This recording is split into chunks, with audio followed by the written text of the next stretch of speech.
नमस्कार। Study of Indian music and contribution of musicologist यानी भारतीय संगीत का अध्ययन और संगीतज्ञों का जो उसमें योगदान है, इस विषय पर हम एक नई श्रृंखला लेकर आपके सामने उपस्थित हुए हैं जो आपके पाठ्यक्रम से ही है।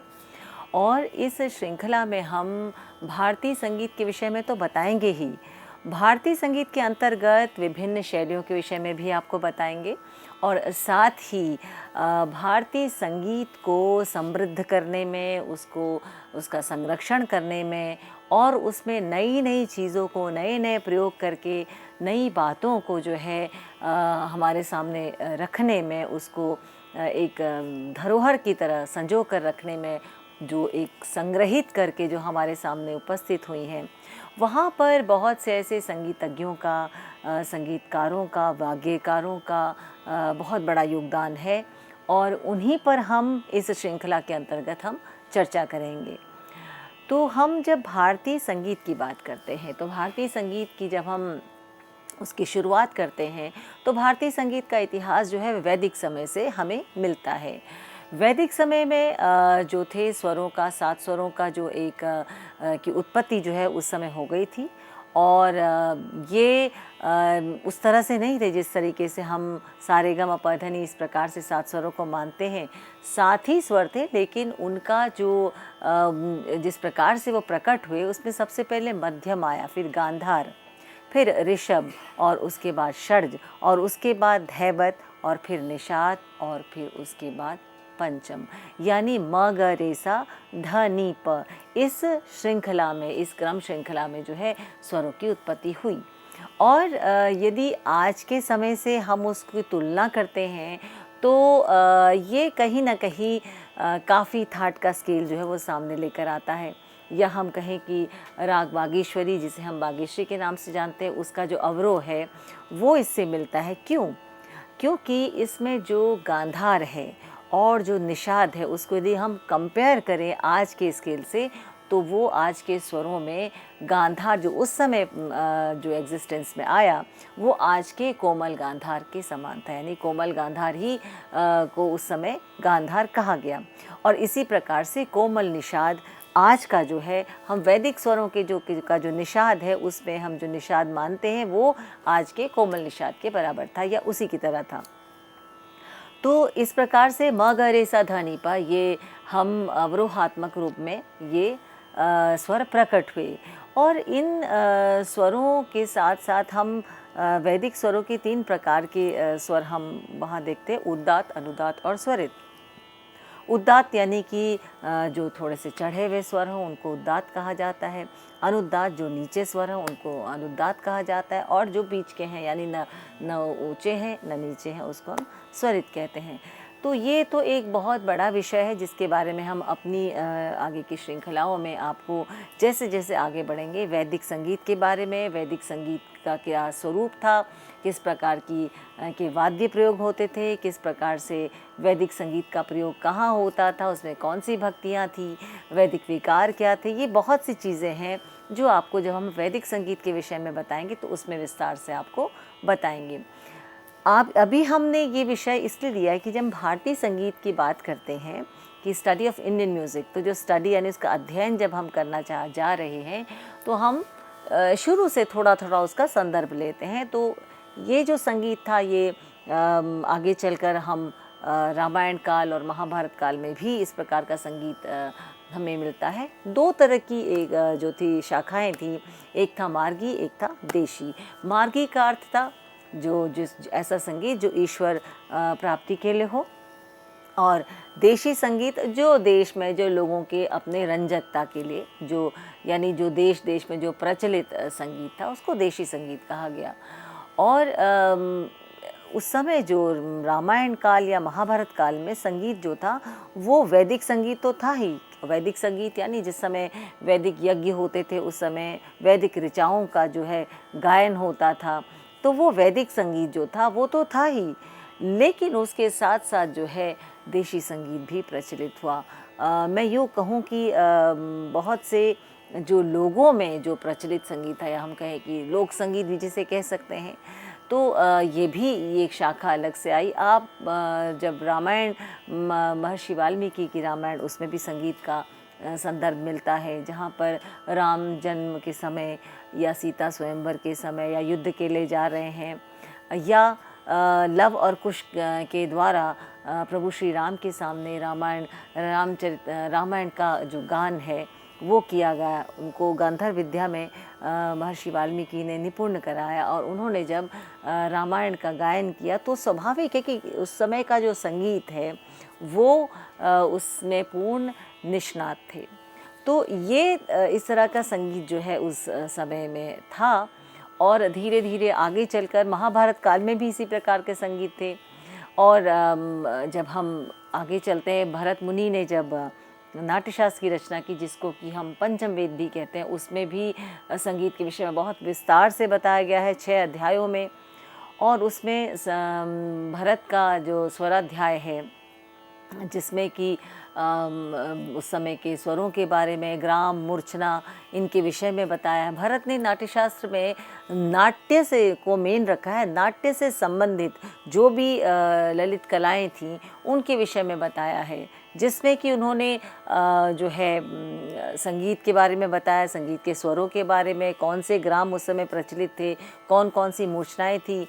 हाँ, उस समय जो गायन था वो जाति गायन प्रचलित था। तो जातियाँ जो थी वो 18 जातियाँ उन्होंने वर्णित करी हैं नाट्यशास्त्र में, जिसमें कि 7 शुद्ध जातियाँ और 11 विकृत जातियाँ, कुल मिलाकर 18 जातियों का जो है वर्णन उन्होंने किया है। इसके साथ ही रस सिद्धांत, ये सब उन्होंने विस्तार से बताया है। इसीलिए शायद ही कोई ऐसी कला के क्षेत्र में कोई ऐसी शैली रही है जो कि नाट्यशास्त्र में नहीं मिलती। इसलिए नाट्यशास्त्र जो है ये एक ऐसा आदि ग्रंथ है जिसको आज भी कला के हर क्षेत्र का व्यक्ति जो है उसको एक रेफरेंस के तौर पे लेता है। तो इसी प्रकार से आगे चलकर मतंग मुनि ने बृहद्देशी नामक एक ग्रंथ रचा, जिसमें पहली बार राग का वर्णन किया गया था। राग को उन्होंने कहा कि स्वर वर्ण से विभूषित एक ऐसी रचना जो चित्त का रंजन करे। तो ये राग के बारे में था, लेकिन रागों का वर्णन उसमें नहीं था। राग की परिभाषा तो मिलती थी। आगे चलकर हमें संगीत रत्नाकर, जो कि पंडित शारंगदेव ने रची, ये एक ऐसा ग्रंथ था जिसमें रागों के विषय में विस्तार से वर्णन था। यानी संगीत रत्नाकर का द्वितीय अध्याय राग विवेक का अध्याय एक ऐसा अध्याय था जिसमें कि 264 रागों का वर्णन मिलता है, और ये मार्गी और देशी दोनों में विभक्त थे। इन रागों की जब बात है उसमें ग्राम राग, राग उपराग, भाषा विभाषा, अंतर्भाषा, रागांग, भाषांग, क्रियांग, उपांग, इस प्रकार से उन्होंने 10 जो है प्रकार के 10 वर्गों में जो है रागों को उन्होंने उसका वर्णन किया। तो ये एक ऐसा समय था जो ऐसा माना जाता है कि उस समय उत्तर भारतीय संगीत और दक्षिण भारतीय संगीत अलग अलग नहीं थे।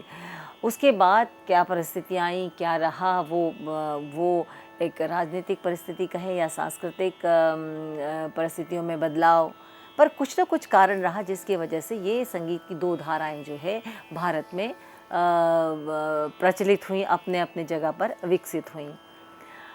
मैं इसके बाद के समय की लेती हूँ, यानी कि 14 और 15वीं शताब्दी की बात करती हूँ। इस समय एक ऐसी गायन शैली प्रचलित हुई जो कि एक बहुत ही सम्माननीय थी, पूजनीय थी और आध्यात्म से भी जुड़ी हुई थी, और भारतीय संगीत कला के क्षेत्र में बहुत उन्नत हुई। इसको हम कहते हैं ध्रुपद और धमार शैली। ये 2 शैलियाँ जो थी वो विकसित हुई। ये ऐसा समय था जबकि 15वीं शताब्दी की हम बात करें, जबकि राजा मानसिंह तोमर, जो कि ग्वालियर के महाराजा थे, उन्होंने इस कला को यानी इस शैली को विकसित करने में, इसके संरक्षण और संवर्धन में उन्होंने बहुत बड़ी भूमिका निभाई। ध्रुपद उस समय एक बहुत विशाल रूप से जो है ये शैली विकसित होने लगी थी उत्तर भारत में विशेष तौर पर। राजा मानसिंह तोमर द्वारा एक ग्रंथ रचा गया मान कुतूहल, और उसमें जो है वो कहते हैं कि ध्रुपद धमार जो है उनका संग्रह है, जो कि उनके समय के बहुत बड़े बड़े ध्रुपद गायक, बीनकार, उन लोगों की सहायता से उन्होंने इसकी रचना करी और इसमें सब संग्रहित हैं। तो थोड़ा सा मैं पीछे की तरफ यदि जाती हूँ तो एक प्रश्न आपके मन में आएगा कि ध्रुपद कहाँ से आया, कि रातों रात तो ध्रुपद का जन्म नहीं हो सकता, रातों रात धमार का जन्म नहीं हो सकता। तो ध्रुपद जो है ये इसका जो आरंभ है वो कहीं ना कहीं पंडित शारंगदेव यानी 13वीं शताब्दी में इसका, या उससे थोड़े पहले से इसका कहीं ना कहीं आरंभ हो चुका था। तो ये संगीत रत्नाकर में जो शैलियाँ प्रचलित थीं भारतीय संगीत की, उनको प्रबंध वस्तु रूपक कहा जाता था, यानी प्रबंध गायन जो है प्रचलित था। प्रबंध गायन में ही, इसमें ही आगे विस्तार रूप में इसको, यानी इसका जब आगे विकास हुआ तो ऐसा विद्वानों के द्वारा माना गया है कि वहीं से ध्रुपद की उत्पत्ति हुई। कुछ संगीतज्ञों का मत जो है वो ये भी है कि जो गीतियों का वर्णन मिलता है उसमें हमें 5 प्रकार की गीतियाँ, उनमें से उन गीतियों से जो है ध्रुपद जो है वो कहीं न कहीं प्रभावित होकर ध्रुपद का जन्म हुआ या उसका विकास हुआ। लेकिन उससे पहले कहीं न कहीं हम ध्रुपद शब्द पूरा तरीके से हमें नहीं मिलता। तो ध्रुपद की हम जब बात करें, क्योंकि ये आपके पाठ्यक्रम में ध्रुपद और धमार ये 3rd सेमेस्टर के आपके बीए प्रोग्राम के आपके पाठ्यक्रम में है, तो इसीलिए हम ये 2 विषयों पर आज आपके सामने विस्तार से जानकारी देने का प्रयास कर रहे हैं। ध्रुपद जो है, जैसे शब्द अपने आप में कहता है ध्रुव पद, यानी ऐसा पद जो ध्रुव है। ध्रुव का मतलब क्या है? ध्रुव को हम लेते हैं अटल, यानी कि जो स्थिर है, यानी कि जो ऐसा है जिसको आप चेंज नहीं कर सकते। ध्रुव पद यानी ऐसा पद जो अटल है, ऐसा पद जिसमें चेंज नहीं हो सकता, ऐसा पद जो कि जैसा है वैसा ही रहेगा, उसको हम ध्रुपद कहते हैं। शाब्दिक अर्थ लिया जाए, यहाँ पर ध्रुपद गायन शैली है जो कि ऐसे पद को जो जिन नियमों के अनुसार उसको, जिस शास्त्र के अनुसार उसको गाया जाता है, वो वैसे ही थ्रू आउट रहता है। यानी उन नियमों का हमें बड़ी कठोरता के साथ शुरू से अंत तक उसका पालन करना ही होता है। वो इसीलिए उसको ध्रुव पद कहा गया है। और ये एक ऐसा समय था जिस समय भारतीय संगीत अपने स्वर्ण काल में था, क्योंकि राजा मानसिंह तोमर के बाद जो है मियाँ तानसेन का समय आया, जो कि स्वयं भी बहुत बड़े एक संगीत के मूर्धन्य गायक रहे। जो ध्रुपद गायक थे उनको कलावंत कहा जाता था। मैंने अपने पहले की कुछ श्रृंखलाओं में, कुछ अपने व्याख्यानों में बताया है कि एक है कव्वाल बच्चे और एक है कलावंत। कव्वाल बच्चे जो थे, जो कि जिनके परिवार में जो संगीत गाना बजाना जो रहता था, जो कि संगीत की आराधना तो करते थे लेकिन ध्रुपद गायक नहीं थे। यानी कि जो ध्रुपदीय थे, जो बीनकार थे, उनका समाज में बहुत बड़ा सम्मान था। कहते हैं कि बहुत सीरियसली उन लोगों को लिया जाता था, उनको बड़ा आदर था। और वो कलावंत यानी जिन्होंने कला को जो है बड़े सहेज के रखा है। कव्वाल बच्चों को था संगीत का कि आप कहें आज की भाषा में संगीत का प्रशिक्षण, संगीत की ट्रेनिंग सब थी, लेकिन फिर भी जहाँ शुद्धता की बात कहें, जहाँ पे एक उसके अपने सम्मान की बात कहें, जहाँ पे एक स्टैंडर्ड की बात कहें, जहाँ पे ऑथेंटिसिटी की बात कहें, जहाँ पर एक आधार की बात करें, वो कलावंतों को ही कहा जाता था। यानी ध्रुपद धमार के गायक या बीनकार जो थे वो कलावंत थे। और ये एक तरह से हम ध्रुपद की जब हम बात करते हैं, ध्रुपद गायन शैली एक ऐसी शैली थी जिसके कुछ नियम थे और उन नियमों में कोई बदलाव नहीं था। राजा मानसिंह तोमर ने के समय में ध्रुपद बहुत आगे उस विकास हुआ। ध्रुपद का। और वास्तव में मानसिंह राजा मानसिंह तोमर ने जो मान कुतूहल में जो संरक्षण किया, जो एक तरह से संग्रह है वो ध्रुपदों का, तो ये कहा जा सकता है कि स्वयं अकेले उनको नहीं, पर उनके समय में जो उनके दरबारी गायक थे या उनके समय में जो बड़े बड़े कलाकार थे, जो ध्रुपद ये विशेष तौर पे बीनकार जो थे, उनकी सहायता से उन्होंने इस संग्रह को तैयार किया था। इसके विषय में थोड़ा और आगे हम बताएंगे। पहले हम एक ध्रुपद का उदाहरण आपको देखते हैं। ध्रुपद जो है ये राग भोपाली में है और इस ध्रुपद के साथ जो ताल बजती है उसको हम कहते हैं चौताल या चार ताल। चौताल में जो है 12 मात्राएं हैं, 6 खंड हैं और प्रत्येक खंड में 2-2 मात्राएं हैं। अब इसको यदि हम तबले पर देखें तो इसके बोल किस प्रकार से होते हैं, आइए देखते हैं।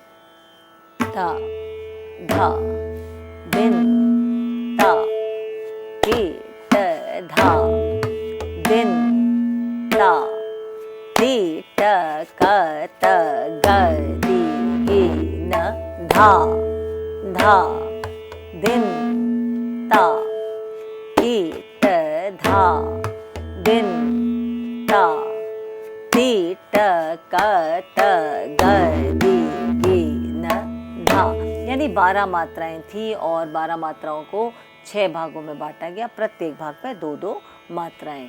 अब आपने जब देखा, जब मैं इसके बोलों को बोल रही थी तो मैंने कहा धा धा दिन ता, जबकि तबले में आता धा धा धिन ता। तबले के बोल कुछ अलग है, लेकिन आपका प्रश्न है कि दिन का मतलब क्या है। देखिए, ध्रुपद के साथ हमेशा पखावज का प्रयोग होता था और पखावज के जो बोल निकलते थे वो धिन नहीं निकलता था, दिन बोलते थे। धा धा दिन ता कीट धा दिन ता।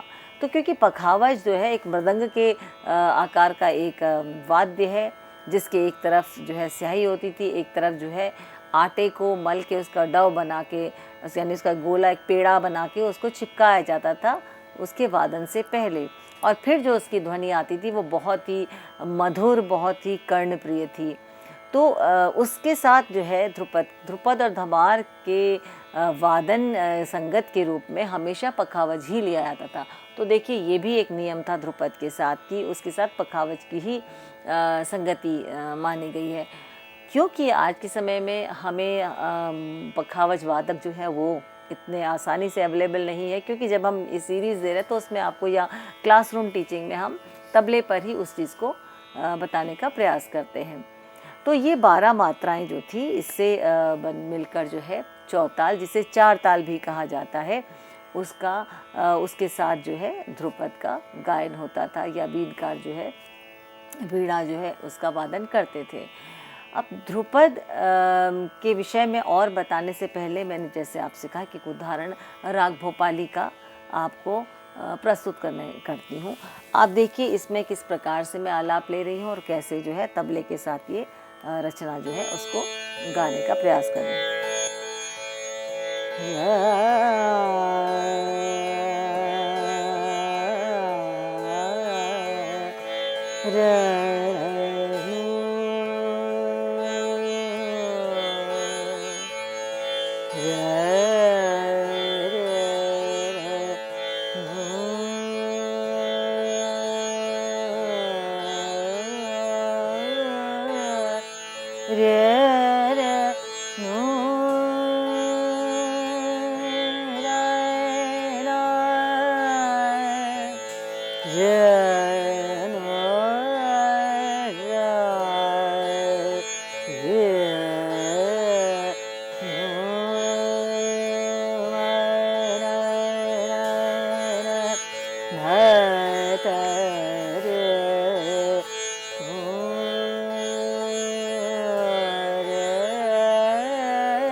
तो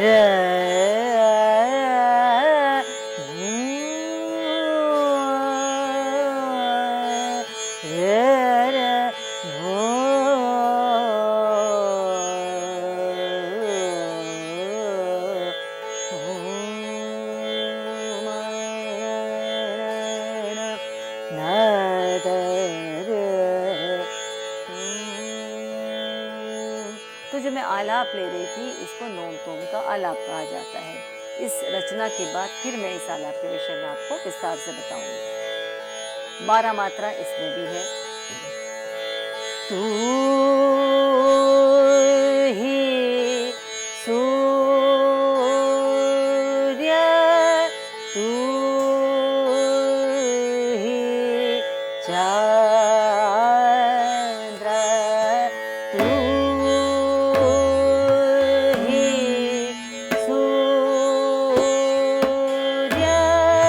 तू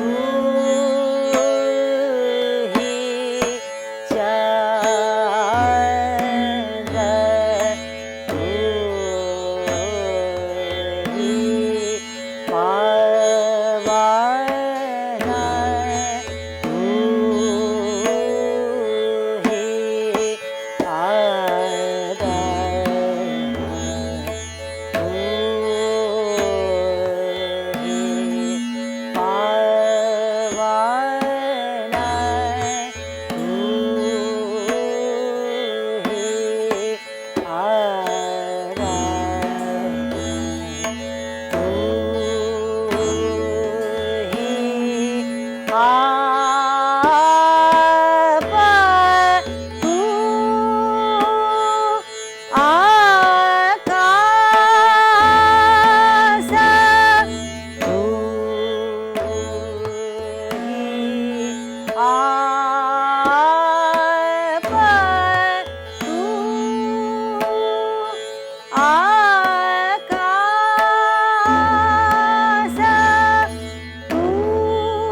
ही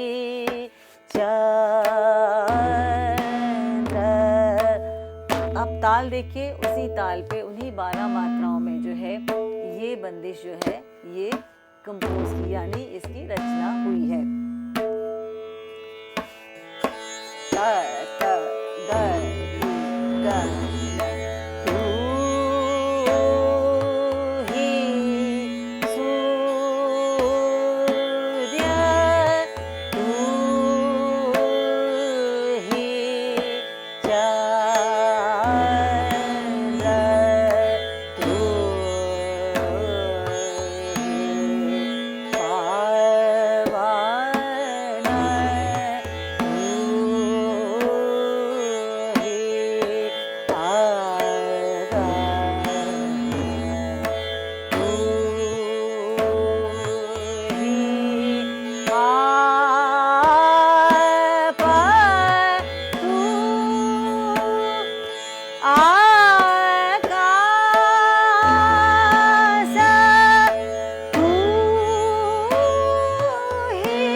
तो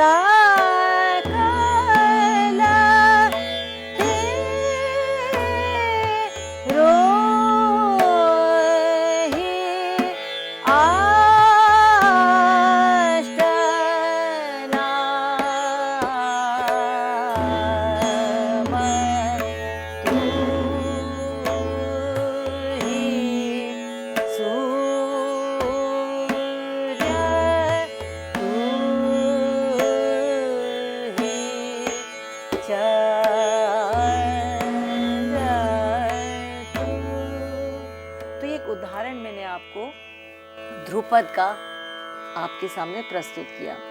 इसी के विषय में हम अगले अपने भाग में और विस्तार से आपको बताएंगे। नमस्कार।